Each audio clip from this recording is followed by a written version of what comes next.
గోదావరి నది డెల్టాలో విస్తరించిన కోనసీమ ప్రకృతి స్వరంగా పేరుగాంచింది. కొబ్బరి తోటలు, పచ్చని వరి పొలాలు ఈ ప్రాంత అందాలు. గోదావరి నది కాలువలు కోనసీమను మరింత అందంగా మారుస్తాయి. పచ్చదనం నిండిన గ్రామాలు ప్రకృతి సోయగాలకు ప్రతీక. ప్రకృతి పరవశం కలిగించే ప్రాంతంగా కోనసీమ ప్రసిద్ధి. షెడ్యూల్ కులాల సామాజిక ఆర్థిక అభివృద్ధికి అధికారులు మరింత చొరవ చూపాలని జాతీయ షెడ్యూల్ కులాల కమిషన్ అధ్యక్షుడు కిషోర్ మాక్వానా సూచించారు. అంబేద్కర్ కోనసీమ జిల్లా మలికిపురంలోని హరిత రిసార్ట్స్ లో జిల్లా స్థాయి అధికారులతో నిర్వహించిన సమీక్ష సమావేశంలో ఆయన మాట్లాడారు. ఇప్పుడు చూసుకున్నట్లయితే కోనసీమలో అభివృద్ధి పదంలో నడిపించండి అని ఇక్కడ చూస్తున్నాం. గోదావరి నది డెల్టాలో విస్తరించిన కోనసీమ ప్రకృతి స్వరంగా పేరుగాంచింది. కొబ్బరి తోటలు, పచ్చని వరి పొలాలు ఈ ప్రాంత అందాలు.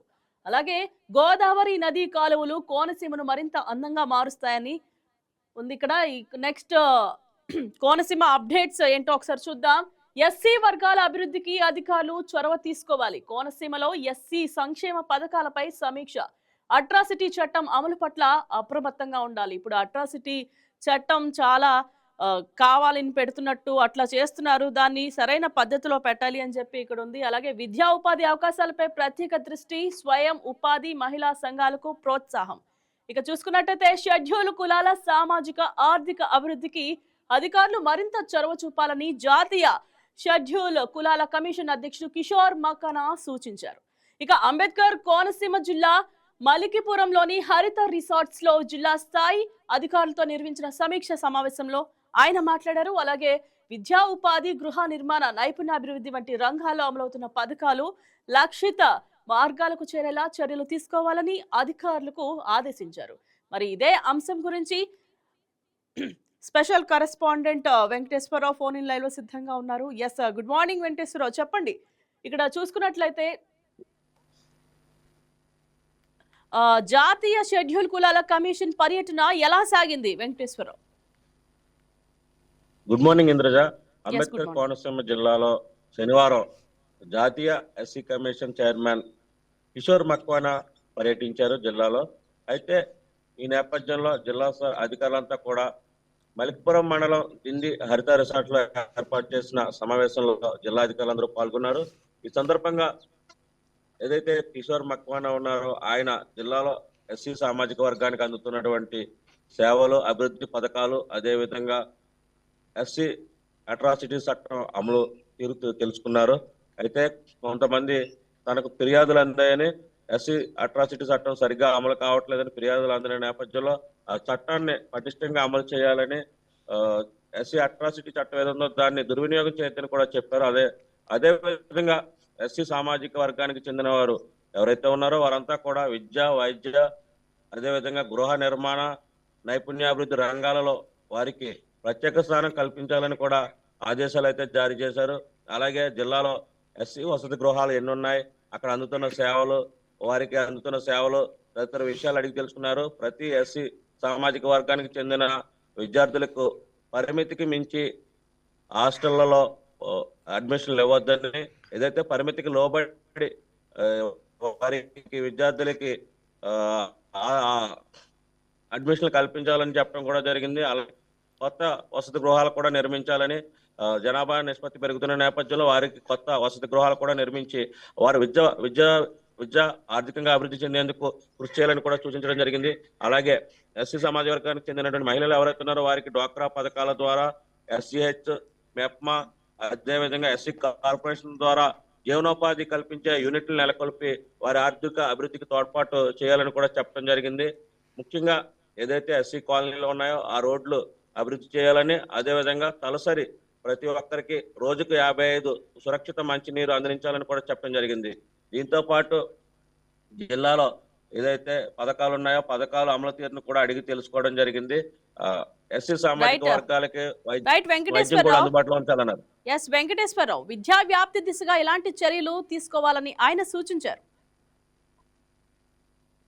ముఖ్యంగా ఎస్సీ సామాజిక వర్గాల్లో విద్య అభివృద్ధికి అయితే చర్యలు తీసుకోవాలని చెప్పారు. జిల్లాలో ఎన్ని వసతి గృహాలు అంటున్నారు, చదువు అందుతూ రాశారు. ముఖ్యంగా జిల్లా వసతి గృహాల సంఖ్య తక్కువ ఉందో దాన్ని పెంచాలని కూడా సూచించారు. వసతి గృహాలు పెంచి విద్యార్థులకు అనుగుణంగా పరిమితి కల్పించి వారికి విద్యలో ఇంకా ముందుకు వెళ్లే విధంగా భవిష్యత్ తరాలకు విద్యాభివృద్ధి అందించాలని కోరారు. వారు మంచి ఉద్యోగాలు చేయడానికి కూడా ఈ విద్య కీలకమని కూడా చెప్పడం జరిగింది. ఈ నేపథ్యంలో విద్యా చట్టం అమలు, అదేవిధంగా ఎస్సీ సామాజిక వర్గాల ఏదైతే వారి ప్రాంతాల్లో ఉన్న పాఠశాలల వివరాలు కూడా తెలుసుకున్నారు. వీటన్నిటిలో కూడా ప్రతి ఒక్క ఎస్సీ సామాజిక వర్గానికి చెందిన విద్యార్థి వెనకబడిపోకుండా చదువులో ముందుకు వెళ్లేలా చర్యలు తీసుకోవాలని విద్యాశాఖ అధికారులకు అయితే సూచించారు. రైట్ వెంకటేశ్వరరావు, చెప్పండి. అలాగే ఎస్సీ వర్గాల అక్షరాస్యత పెంపు, హాస్టల్ సదుపాయాలు విస్తరణ, స్వయం ఉపాధి అవకాశాల కల్పన గురించి కూడా మాట్లాడడం జరిగింది. మరి డ్రాప్ అవుట్లపై ఆయన ఎలా స్పందించారు? ముఖ్యంగా అంబేద్కర్ కోనసీమ జిల్లా స్వయం శక్తి ఉపాధి సంఘాలు ఏర్పాటు చేయాలని చెప్పారు. దీంతో పాటు కొబ్బరి పంట ఏదో దాని ఆధారిత పరిశ్రమలు, పీచు పరిశ్రమ, కొబ్బరి పీచు ద్వారా యూనిట్లు నెలకొల్పి వారికి జీవనోపాధి కల్పించాలని చెప్పడం జరిగింది. దీని ద్వారా వారికి ట్రైనింగ్ కూడా ఇమ్మన్నారు. నైపుణ్యాల శిక్షణ ఇస్తే వారు ఖచ్చితంగా ఆర్థిక అభివృద్ధి, స్వయం స్వావలంబన కూడా జరుగుతుందని చెప్తున్నారు. రైట్ వెంకటేశ్వరరావు, విద్య, ఉపాధి, గృహ నిర్మాణం, నైపుణ్యాభివృద్ధి వంటి రంగాల్లో అమలవుతున్న పథకాలు లక్షిత వర్గాలకు చేరేలా చర్యలు తీసుకోవాలని అధికారులకు ఆయన ఆదేశించారు. మరి ఎస్సీ బ్యాక్లాగ్ పోస్టుల భర్తీపై ఆయన ఏమన్నారు? జిల్లా జాయింట్ కలెక్టర్ నిశాంతికి కూడా ఆయన కొన్ని సూచనలు అయితే చేశారు. ఎందుకంటే జిల్లాలో బ్యాక్లాగ్ పోస్టులు చాలా ఉన్నాయని దానికి సంబంధించి ఒక రిపోర్ట్ తయారు చేసి నివేదికలు ఇవ్వమని చెప్పడం జరిగింది. త్వరలోనే దానికి సంబంధించి పోస్టులు నోటిఫికేషన్ విడుదల చేసే అవకాశం ఉందని కూడా జిల్లా కలెక్టర్ చెప్పడం జరిగింది. ఈ నేపథ్యంలో జిల్లాలో ఎక్కడెక్కడ ఏ రంగాల్లో, అదేవిధంగా ఏ డిపార్ట్మెంట్లో ఈ పోస్టులు ఖాళీ ఉన్నాయో దానికి సంబంధించిన లిస్టులన్నీ కూడా తయారు చేశారు. దానికి సంబంధించి నివేదికలు కూడా ఆయన ఎవరైతే జాతీయ SC commission chairman Kishore Makwana ఉన్నారో ఆయనకు సమర్పించడం అనేది జరిగింది. రైట్, జాతీయ SC commission chairman Kishore Makwana స్వల్ప అస్వస్థకు గురయ్యారని తెలిసింది. ప్రస్తుతం ఆయన ఆరోగ్యం ఎలా ఉంది? ప్రస్తుతం ఆయన నిన్నైతే తొలుత కొంచెం ఎండ తీవ్రత ఎక్కువగా ఉండడంతో కొంచెం స్వల్పంగా ఆయన నీరసపడ్డారు. ఈ నేపథ్యంలో ఇక్కడ ఉన్నటువంటి వైద్యులు సపర్యలు చేశారు. ప్రస్తుతం ఆయన ఆరోగ్యం అయితే నిలకడగానే ఉంది. ఎటువంటి అపాయం అయితే లేదు. కాకపోతే నీరసానికి సంబంధించి కొంతమంది వైద్యులు ఆయనకు ట్రీట్మెంట్ అయితే చేశారు. రైట్, ప్రజా ప్రతినిధుల యొక్క అప్డేట్స్ ఏంటి? వాళ్ళ పర్యటన యొక్క అప్డేట్స్ ఏంటి? జిల్లాలో అందరు ఎమ్మెల్యేలు కూడా స్థానికంగా అందుబాటులో ఉన్నారు. కొన్ని అభివృద్ధి కార్యక్రమాలకు శంకుస్థాపనలో, మరికొన్ని పూర్తి అయిపోయినటువంటి అభివృద్ధి పనులు ఏవైతే ఉన్నాయో వాటికి ప్రారంభోత్సవాలు కూడా ఏర్పాటు చేశారు. అలాగే మన జిల్లా కలెక్టర్ కార్యాలయంలో ప్రజా సమస్యల పరిష్కార వేదిక కూడా ఈరోజు సోమవారం కాబట్టి నిర్వహిస్తున్నారు.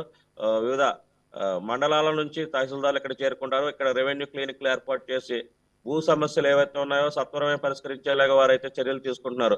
అలాగే జిల్లా ఎస్పీ కార్యాలయంలో కూడా ఈరోజు పీజీఆర్ఎస్ కార్యక్రమం ఏర్పాటు చేశారు. పోలీస్ స్టేషన్లో ఏదైతే మొండికి సమస్యలు ఉన్నాయో పరిష్కార సమస్యలు కూడా తమ దృష్టికి తీసుకొస్తే సత్వరమే చర్యలు తీసుకుని సంబంధిత కేసులను పరిష్కరించే దిశగా ఈ పీజీఆర్ఎస్ నిర్వహిస్తున్నట్లు జిల్లా ఎస్పీ రాహుల్ మీనా చెప్పడం జరిగింది. Right, thank you Venkateswararao, thank you for your updates. ఈ వీడియో మీకు నచ్చినట్లయితే లైక్ కొట్టి షేర్ చేసి మా వైకే టీవీ ఛానల్ని సబ్స్క్రైబ్ చేయండి.